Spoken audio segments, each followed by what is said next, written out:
Can you hear me? You're good. Okay. بسم الله الرحمن الرحيم.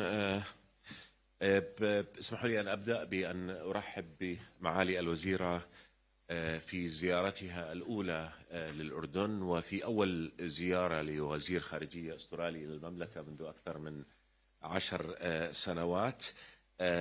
الزيارة تأتي لتعكس قوة العلاقات التي تربط بلدينا والحرص المشترك على أن نمضي معا في تطوير التعاون في عديد مجالات تنعكس إيجابا على البلدين، وفي مساحات تعاون نأمل أن تتسع في المرحلة القادمة. وأود أن أبدأ بأن أثمن عاليا المواقف الواضحة لأستراليا في دعم حق الشعب الفلسطيني في تقرير المصير، دعم حل دولتين، القرارات المهمة التي اتخذتها الحكومة الأسترالية الجديدة التي تمثلها معالي الوزيرة فيما يتعلق بالتأكيد على أن الأرض الفلسطينية هي أرض محتلة، وعلى أن حل الدولتين هو السبيل الوحيد للمضي إلى أمام نحو تحقيق السلام العادل والشامل. والدعم أيضا الذي تقدمه لوكالة الأونروا التي تقوم بدور بطولي في مواجهة تبعات العدوان الإسرائيلي الحالي على غزة. فأهلا وسهلا بك معالي الوزيرة، وأشكرك على الحوار المعمق الذي أجريناه اليوم، والذي ركز بشكل واضح على الجهود المبذولة للتوصل لوقف دائم لإطلاق النار ينهي هذا العدوان وينهي ما يسببه من كارثة إنسانية غير مسبوقة. وضعت معالي الوزيرة في صورة الجهود التي يقودها جلالة الملك من أجل أن ننهي العدوان الإسرائيلي، أن نضمن دخول مساعدات إنسانية كافية ومستدامة للقطاع، أن نضمن عودة النازحين في غزة إلى مناطقهم وبيوتهم، تأكيد رفض المملكة لأي محاولة لتهجير الفلسطينيين سواء من غزة أو من الضفة إلى خارج وطنهم، وأيضا الموقف الأردني الثابت في أن أي مقاربة مستقبلية لغزة يجب أن تكون في إطار مقاربة شمولية تؤكد وحدة الأرض الفلسطينية المحتلة، الضفة الغربية، القدس الشرقية وغزة، ويجب أن تستهدف حلا شاملا ينهي الصراع على أساس حل الدولتين الذي يجسد الدولة الفلسطينية المستقلة ذات السيادة وعاصمتها القدس المحتلة على خطوط الرابع من حزيران 1967 لتعيش بأمن وسلام إلى جانب إسرائيل، لأن أي طرح غير هذا الطرح لن يحقق الأمن ولن يحقق السلام ولن يجلب الاستقرار للمنطقة، وأن المقاربات الأمنية التي اعتمدتها إسرائيل على مدى أكثر من عقد لم تسهم إلا في زيادة التوتر وقتل الأمل بالسلام وقتل فرص تحقيق السلام العادل والشامل والدائم. كل يوم يمضي دون وقف هذا العدوان يذهب ضحيته النساء والأطفال والرجال من الشعب الفلسطيني. غزة دمرت، حجم الدمار الذي شهدته غزة غير مسبوق في أي حرب على مدى عقود، كما تؤكد التقارير الأممية وكما تؤكد منظمات الأمم المتحدة التي أعلنت بالأمس أن غزة تواجه مجاعة الآن بسبب عدم سماح إسرائيل بدخول مساعدات إنسانية كافية إلى غزة. نواجه كلنا في المجتمع الدولي تحدي أمني أخلاقي قانوني إنساني، والفشل في مواجهة هذا التحدي بما ينهي هذا العدوان ويلبي حقوق الشعب الفلسطيني في الأمن والحرية والدولة سيكون له تداعيات خطيرة ليس على الأمن في المنطقة فقط، ولكن أيضا على صدقية النظام العالمي، على مكانة العديد من الدول في المنطقة، وسيأخذنا نحو مستقبل سيكون محتوما للمزيد من الصراع والمزيد من الحروب والمزيد من العنف والمزيد من القهر والحرمان. فمستمرون في جهودنا ومستمرون في التنسيق مع دول صديقة بما في ذلك أستراليا لنخرج من هذه الكارثة ولنضع المنطقة على طريق نحو تحقيق السلام العادل والشامل. وهذه الطريق يجب أن تبدأ الخطوة الأولى بعد تحديد الخطوة الأخيرة، والخطوة الأخيرة لا يمكن إلا أن تكون حل الدولتين، وما بين الخطوة الأولى والأخيرة نحتاج أن نعمل جميعا معا من أجل أن نتقدم وفق توقيت زمنية واضحة ومحددة وبضمانات كافية لنصل إلى هذا الهدف المنجود، وهو السلام على أساس حل الدولتين. بغير ذلك ستبقى المنطقة أسيرة الصراع، وستبقى المنطقة أسيرة أجندات متطرفة إسرائيلية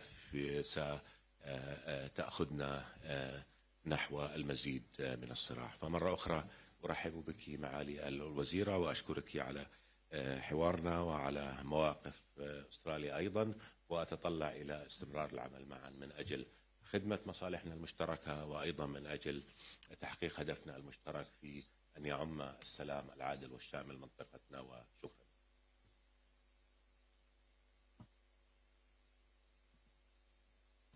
Thank you very much, Your Excellency. I'm very, very pleased to be here with you and to visit the Hashemite Kingdom of Jordan. I first met the Deputy Prime Minister and Foreign Minister not long after I first became Australia's Foreign Minister, the sidelines of the UN General Assembly, and you invited me, Your Excellency, then to come to Amman. I'm pleased I can be here, as you said, the first Australian Foreign Minister in almost 10 years.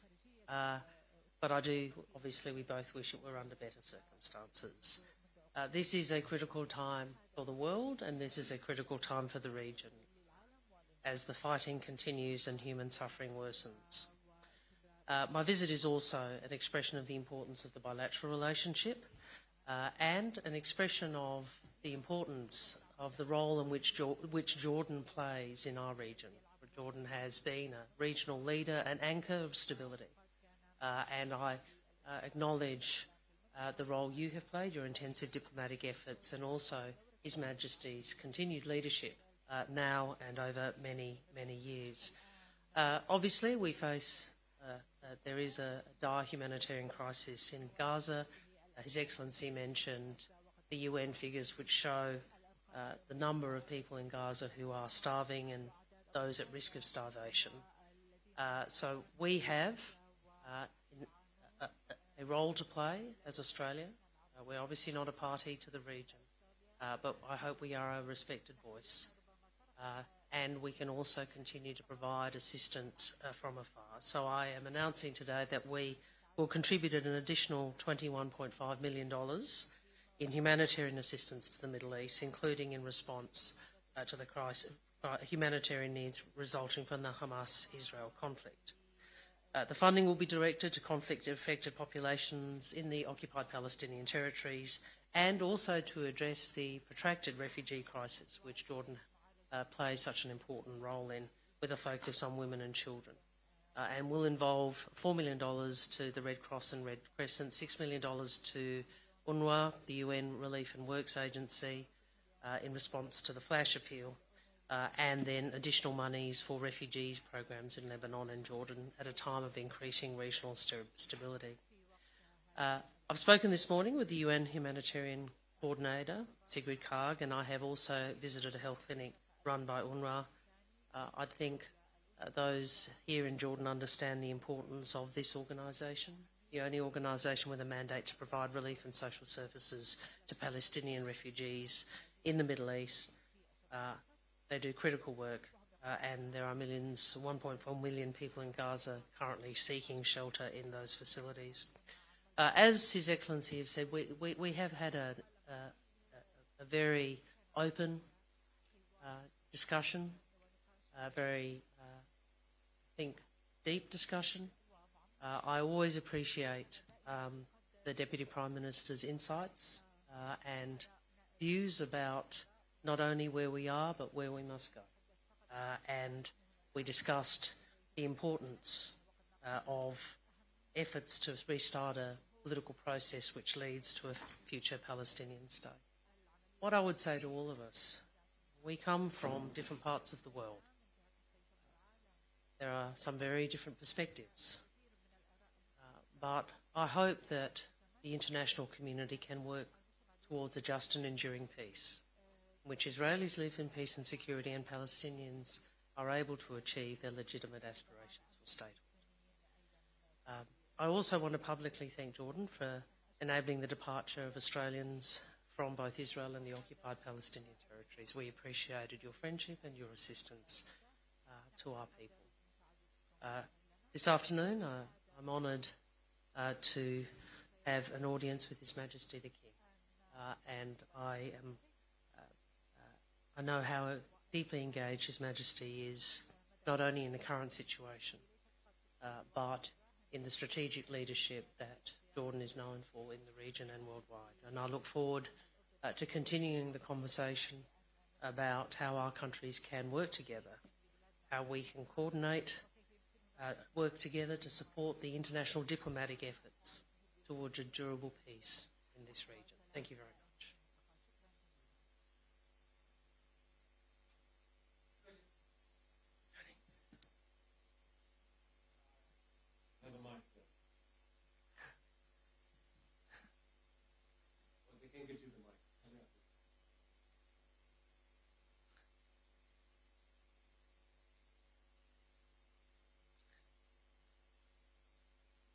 Enjoy having the microphone.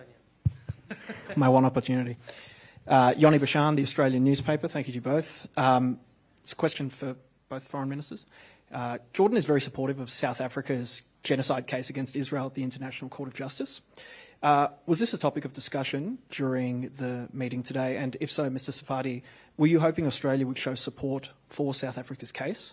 And for Senator Wong, more plainly, is Australia supportive of this legal action? The second part of the question was for Senator Wong, whether Australia supports the case or not. Look, I would say first, and I appreciate the public comments that the Foreign Minister has made. From Australia's perspective, I want to first say we respect the independence of the ICJ. We respect the critical role it plays in upholding international law and the rules-based order, and that has been a consistent position of this government and Australian governments over many decades.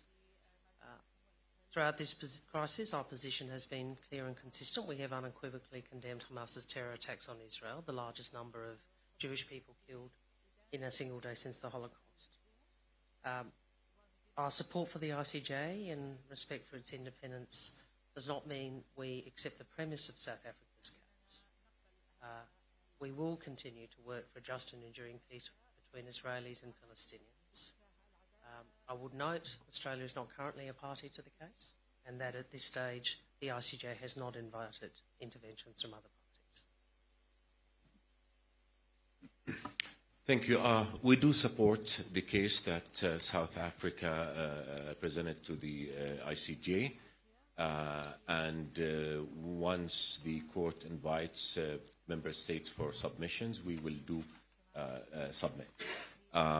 What I want to say as well is that courts, the legal system, whether the national legal system or the international legal system, were created so that individuals or countries can go and present case and seeking impartial and seeking justice.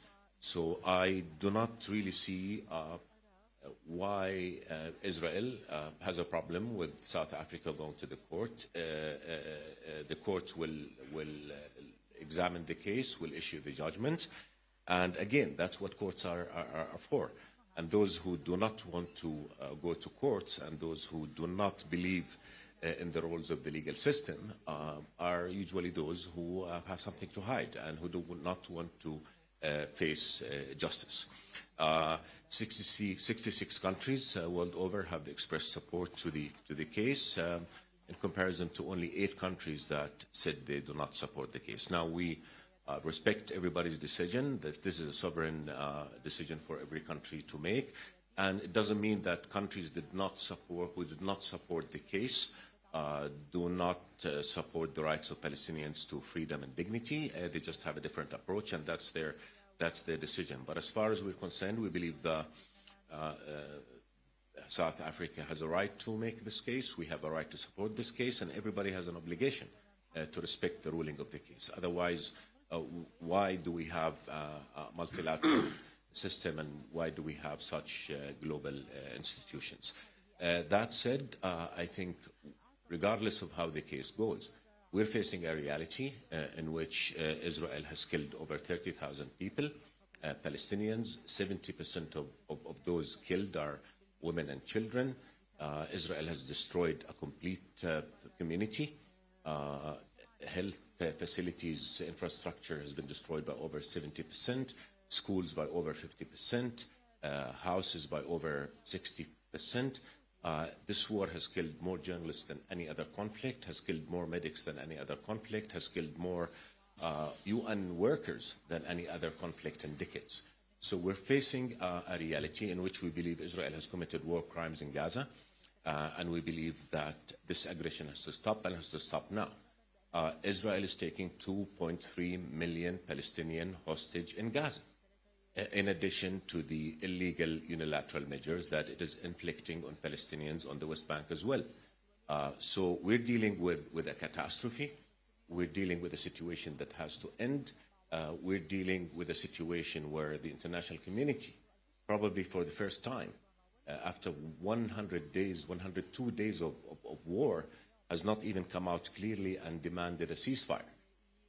So this is the reality, and this war is not just killing Palestinians. It's not just destroying their livelihoods. It is destroying faith in peace. The amount of dehumanization that we see is something beyond what any human being should be able to accept. When an Israeli minister says that Palestinians have no rights, when an Israeli sitting minister says that Palestinians are human animals, when the deputy speaker of Knesset says Gaza needs to be burned down, how is this conducive to a future of peace that we all want? And again, our position in Jordan has always been that we want just lasting peace, which will ensure the rights of both Israelis and Palestinians, a peace that will fulfill Palestinian people's right to statehood and freedom and dignity, and will address Israeli legitimate concerns and allows for Israel and Palestine to live in peace and dignity and freedom in the whole region. So we need to look at the broader context, and October 7 did not happen in a vacuum. There was a context, and we should accept that context. And we did condemn in Jordan and all the Arab world, we did condemn the killing of Israeli civilians on October 7. But Israel, not only did it not condemn the killing of Palestinians, it is actually killing Palestinians, civilians. And the settler terrorism against Palestinians of the West Bank is something that the world needs to look at as well, and to look at through the same prism through which it's looking at other aspects of the current conflict. So by the end of the day, I think the immediate priority, this war has to stop. Humanitarian supplies has to be allowed in. Gaza is part of the occupied Palestinian territory, and the only path to peace and security for all is a just and lasting peace that would, on the basis of the two-state solution, that would again realize the rights of the Palestinians and ensure security and acceptance for Israel.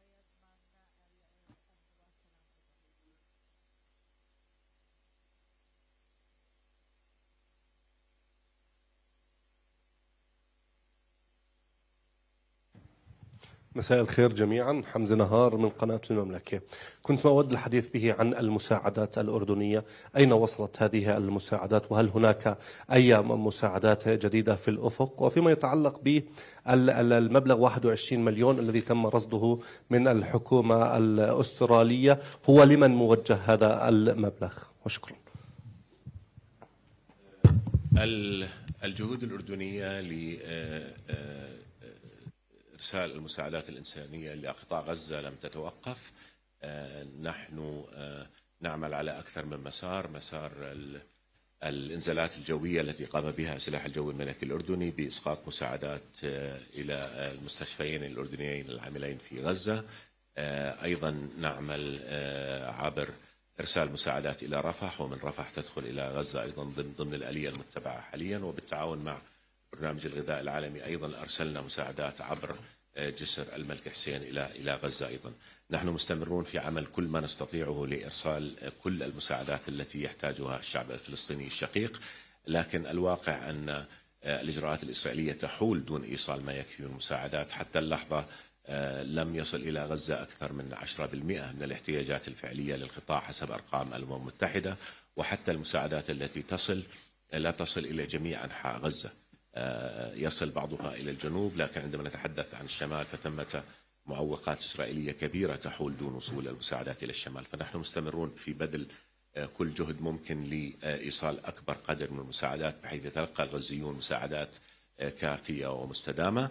وكان هنالك قرار لمجلس الأمن يطلب أن إزالة كل المعوقات أمام إيصال المساعدات الكافية إلى غزة، وللأسف هذا لم يتحقق حتى الآن. وعدم إيصال المساعدات هو سببه الموقف الإسرائيلي الذي يرفض إدخال المساعدات بشكل كافي ويرفض اعتماد آليات أكثر فاعلية لإيصال هذه المساعدات. فبالتالي الأردن يقوم بكل ما يستطيع، ونحن جاهزون لأن نرسل مساعدات أكثر في اللحظة التي يتاح إرسالها عبر كل الوسائل المتاحة. لكن الواقع الحالي الآن أن إسرائيل ما تزال تحول دون إيصال ما يكفي من المساعدات إلى غزة. Excellency. Thank you for the question. So the funding I've announced today will bring in total Australia's assistance to the region, I think, to 46 million since that we've announced since the crisis began. The additional funding today is 4 million to the Red Cross and Red Crescent, and 6 million to United Nations Relief and Works Agency. These two components, a total of 10, is in response to the occupied Palestinian territories, the flash appeal that UNRWA has initiated. And in doing so, we join other parties, including the United States, Canada, and the United Kingdom. In addition, we recognise, and Foreign Minister Safadi and I spoke about the long-term refugee crisis, protracted refugee challenges that the region faces, but particularly Jordan, which does such a lot of heavy lifting, but also in Lebanon. And so we are, I've announced about 11.5 million to refugee programs in both Lebanon and Jordan in light of the regional instability.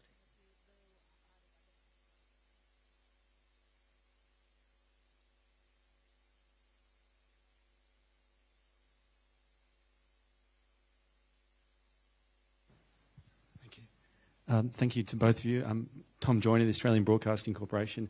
My question is for Minister Wong. You've spoken about the need for a sustainable ceasefire.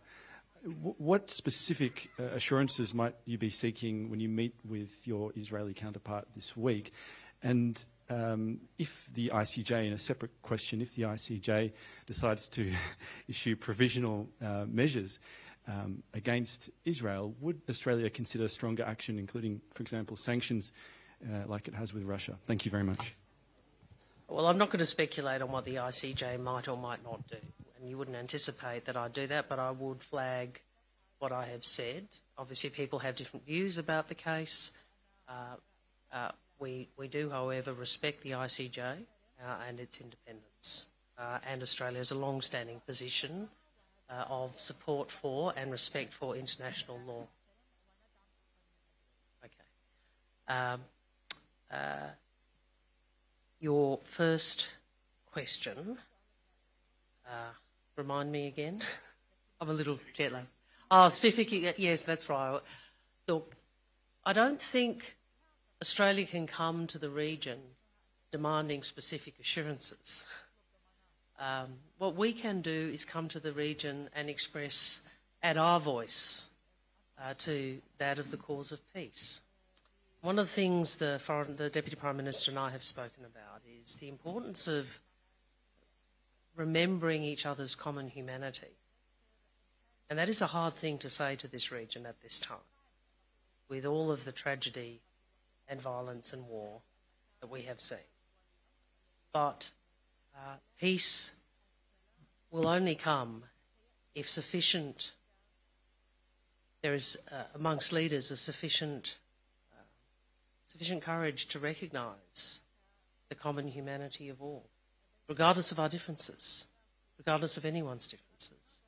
So I hope we can add our voice to that, and to, as a friend of Jordan, as a friend of the Palestinian people, as a friend of Israel's, that we can say our view is that peace ultimately will only come if there is genuine progress towards peace and security for Israel and for the Palestinian people and their legitimate aspirations for statehood. Thank you very much. Just to address that, I mean, look, we in Jordan, in the whole Arab world, since 2002, we've said that what we seek is a just and lasting peace on the basis of the two-state solution that would allow for the emergence of a Palestinian state that would live in peace with an Israel that is secure and that is accepted in the region.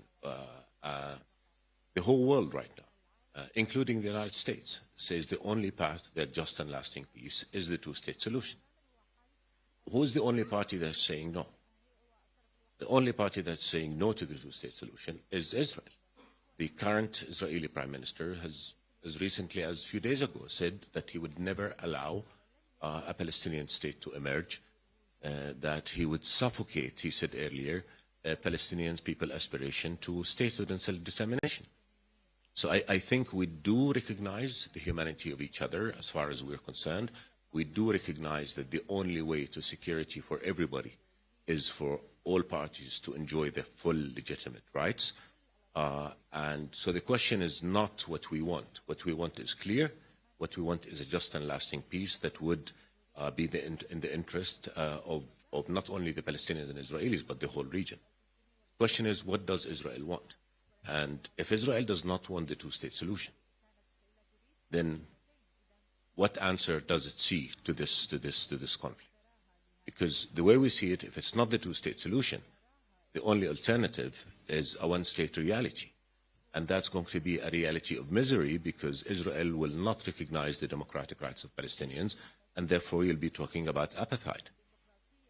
So these are the tough questions that need to be asked, as well as here, right now, we have a war. The war has to stop, and has to stop immediately, because that war is producing nothing but death and suffering and killing and hatred and dehumanization of the other. Once we do that, we ask the question of, okay, what is the future that will guarantee the security of Israelis and the security of Palestinians? As far as we're concerned, we're clear and unequivocal. Israel needs to answer that question. And unfortunately, the answers that we're hearing from Israel right now, that you hear coming out from the Prime Minister, that you hear coming out from the Finance Minister, that you hear coming out from other ministers, is that no, the Palestinians have no rights. And we will not recognize their rights. This is the challenge that we're facing, and I think this is where we all need to focus if we are to make sure that the misery of the last 3 months do not become the future of the region. Thank you so much.